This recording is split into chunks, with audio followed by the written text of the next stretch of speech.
All right, thank you. Yes, I am ready. And first off, just want to say thank you to Ray and Mish. I appreciate you guys organizing and conducting the event. And as you saw, my name is Joe Bockman. I'm from Sensory Logic, and we're here to explode the myth that the implicit association test is, as a tool, robustly able to measure the intuitive. Over the past decade, the implicit association test has become more popular in market research.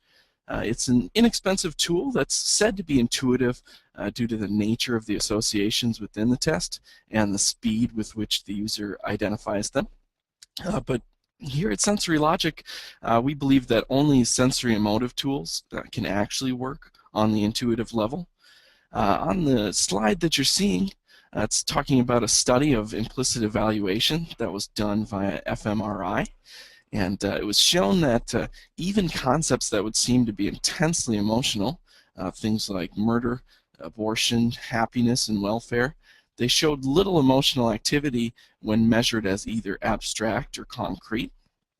And in fact, it's been shown that the reliability of the test can decline with low familiarity. So the test actually works better when the users have their own preconceived notions about the elements that are being tested. There's also a problem within it based on ambiguous preferences. So if the user is decidedly neutral, they're kind of forced to choose one way or another, and that can skew their valence and make things look more intensely positive or negative, depending on which way that they go.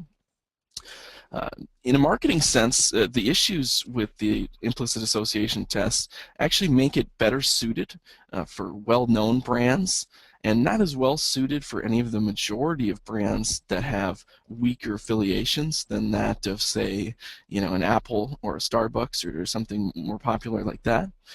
The test is also less suited for new stimuli or comparisons of stimuli with slightly altered variables. And both of those things are frequently tested in the world of market research. Just don't work as well on the intuitive level. They require more understanding and require the user to pay closer attention. The second issue with the test is that it relies heavily on cognitive ability. The test uses word association. However, the verbal ability lies in the rational portion of the brain rather than the evolutionarily older and better developed emotional area, the amygdala. And since the test is filtered by words, there's any number of issues that can come up based on elements such as the user's education level, or more specifically, their literacy level. For instance, here in the US, about 20% of the adult population are functionally illiterate.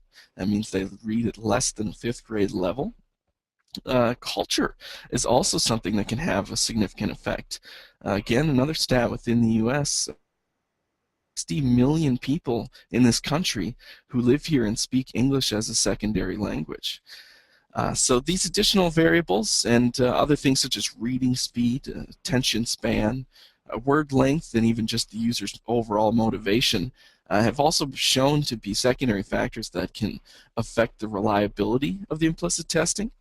And all this comes down to the fact that you simply just don't think your feelings, you feel them. Much of the rational brain is devoted to rationalizing the feelings we have rather than to explain and develop those feelings organically.